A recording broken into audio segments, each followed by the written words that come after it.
बच्चों study class में आप लोग का स्वागत है। आज हम देखेंगे कि मॉर्निंग शिफ्ट में इकोनॉमिक्स का जो मल्टीपल चॉइस क्वेश्चन है उसका आंसर की चेक करेंगे। ठीक है बच्चों, और कुछ बेसिक डिटेल भी बताऊंगा आप लोग को। तो देखते हैं, स्टार्ट करते हैं, टाइम पास नहीं करते। पहला क्वेश्चन इसमें कह रहा है कि identify the odd one out of the following: doctor, teacher, beggar and tailor. देखो बच्चों, बैगर को छोड़ के सारे क्या है, प्रोफेशनल में आता है। ठीक है, तो बैगर जो होगा वो ओड है, तो फर्स्ट का आंसर हो जाएगा बैगर।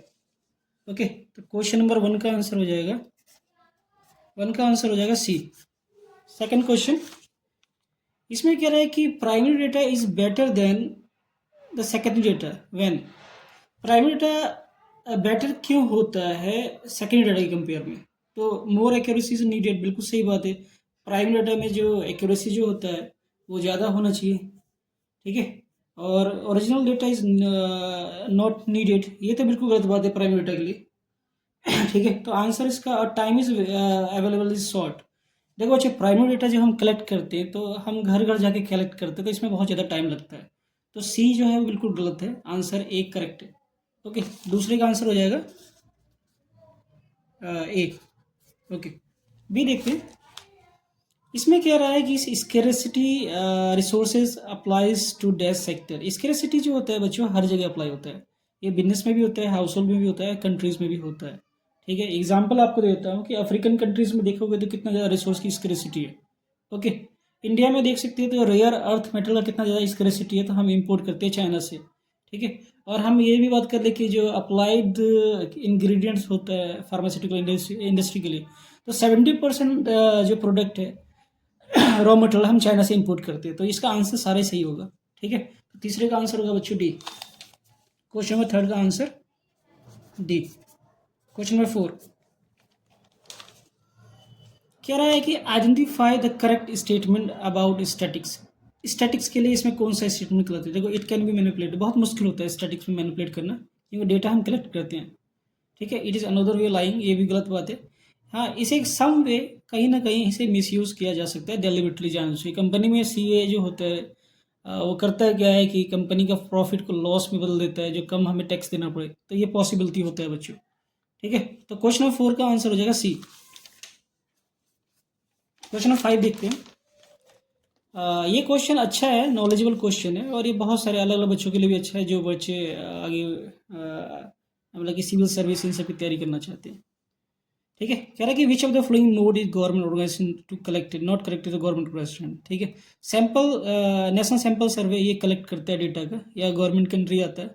सेंट्रल स्टडी ऑफिस ये भी काम करता है। यूनिवर्सल ग्रांट कमीशन है, यूनिवर्सिटी ग्रांट कमीशन। देखो बच्चों, यूनिवर्सिटी ग्रांट कमीशन क्या होता है कि ये यूनिवर्सिटी को ग्रांट देता है, अलग अलग यूनिवर्सिटी को। ठीक है, एंड न्यू एजुकेशन रिफॉर्म भी लेके आता है। ठीक है, तो ये नहीं करता। रजिस्ट्रार जनरल ऑफ इंडिया ये बिल्कुल डाटा कलेक्ट करते हैं टोपोग्राफी का। तो इसका आंसर होगा सी। क्वेश्चन नंबर फाइव का आंसर सी होगा बच्चों। क्वेश्चन नंबर सिक्स देखो, क्वेश्चन नंबर सिक्स जो है बिल्कुल सिंपल क्वेश्चन है। इसमें कह रहा है क्लास मार्क क्या होता है, तो ये डिफरेंस होता है अपर लिमिट और लोअर लिमिट का। ओके, तो class six sorry question number six का आंसर डी हो जाएगा। सिक्स का आंसर बच्चों हो जाएगा डी। ओके, अब हम बात करते हैं क्वेश्चन नंबर सेवन। कह रहा है identify the correct statement following. इसमें से कौन सा स्टेटमेंट करेक्ट है? ठीक है, हमें उसके बारे में बात करना।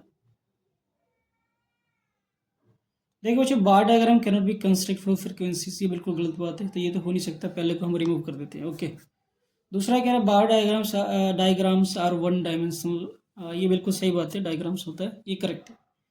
तीसरा कह रहा है histogram can be constructed for discrete variables, ये बिल्कुल गलत बात है। ठीक है, ये नहीं होता है, हम कर सकते हैं नहीं कर सकते, सॉरी। तो ये बिल्कुल गलत स्टेटमेंट है, ये बिल्कुल सही बात है। हिस्टोग्राम आर टू डायमेंशन, इसका लेंथ भी होता है, ब्रेथ भी होता है, क्योंकि रेक्टेंगुलर फॉर्म में होता है। तो ये बिल्कुल सही है, तो आंसर हो जाएगा इसका डी। सात का आंसर हो जाएगा बच्चों, क्वेश्चन नंबर सेवन का answer D. Question number eight देखते हैं। देखो, ये असर्शन और रीजन बेस है। ठीक है, तो इसको देखें बच्चों। कह रहा बार डायग्राम सर वन डायमेंशनल, बिल्कुल सही बात है। In case of bar diagram only length of bar kept in mind not the width. ठीक है, देखो ये बात तो बिल्कुल ठीक बात नहीं है। हम केवल एक नहीं लेते हैं, हम दोनों ले सकते हैं। हम लेंथ भी ले सकते हैं, विड्थ भी ले सकते हैं, डिपेंड करता है हम डेटा किस तरीके से दिखा रहे हैं। ठीक है, तो क्वेश्चन नंबर 8 का जो बार डायग्राम और वन डायमेंशनल बिल्कुल सही बात है, मगर रीजन इनकरेक्ट है, हम विड्थ भी यूज़ करते हैं। ओके बच्चों, तो इसका आंसर क्या होगा कि असर्शन हमारा क्या है, सही है, और रीजन इनकरेक्ट है। तो इसमें देखते हैं कौन सा सही होता है। असर्शन सही है, इसका आंसर हो जाएगा सी। ओके, तो क्वेश्चन नंबर 8 का आंसर हो जाएगा सी। क्वेश्चन नंबर 9, क्वेश्चन नंबर 9 क्या कह रहा है कि mode and median both can be located graphically, ठीक है, on the basis of our statement choose the correct option. हमारे मतलब कि स्टेटमेंट के हिसाब से करेक्ट ऑप्शन कौन सा होगा। Mode is located using histogram, median is ogives, ठीक है, हम डेटा की बात कर रहे हैं, ओगिव्स की बात नहीं कर रहे, तो इसका आंसर बिल्कुल होता है। ये तो सिंपल सा क्वेश्चन है बच्चों, इसका आंसर हो जाएगा क्वेश्चन नंबर 8 का, सॉरी 9 का हो जाएगा मोड इज लोकेटेड ओगिव्स, एंड ये हो जाएगा बी। ठीक है, बी ठीक है बच्चों, both median and mode located using histogram, दोनों को हिस्टोग्राम में लोकेट किया जा सकता है, ठीक है, तो इसका हो जाएगा आंसर बी। क्वेश्चन नंबर 10 देखते हैं हम। क्वेश्चन नंबर 10 क्या कह रहा है कि direct personal interview should be used when the population under the study is large, ठीक है, अगर पॉपुलेशन जो होता है इन लार्ज होता है तो हम उसे डायरेक्ट ये क्या कहते हैं, direct personal interview should be use when the population under the study very large. देखो ये किसी मुश्किल चीज़ है बच्चों, जब पॉपुलेशन लार्ज होता है तो काफ़ी महंगा पड़ जाता है, एक्सपेंसिव हो जाता है डेटा कलेक्ट करना, ठीक है, तो स्टेटमेंट 1 जो है बच्चों गलत दिया हुआ है। दूसरा questionnaire through the mail should be use to collect data from a wide area. Mail को हम वाइड एरिया कलेक्ट कर सकते हैं डिफरेंट ग्रुप में, क्योंकि हमें करना क्या है, हम घर से बैठे बैठे ही कर सकते हैं, ठीक है। क्यूरी जैसे बड़ी बड़ी कंपनियां मेल के थ्रू क्वेश्चन जानती है, सर्वे करती है, तो ये किया जा सकता है, वाइड एरिया कवर किया जा सकता है, यहाँ तक कि देश भी कवर किया जा सकता है पूरा इस मेथड से, ठीक है। तो स्टेटमेंट सेकेंड जो है हमारा सही है, ठीक है, एंड फर्स्ट स्टेटमेंट जो है हमारा गलत है, तो 10वें का आंसर हो जाएगा डी।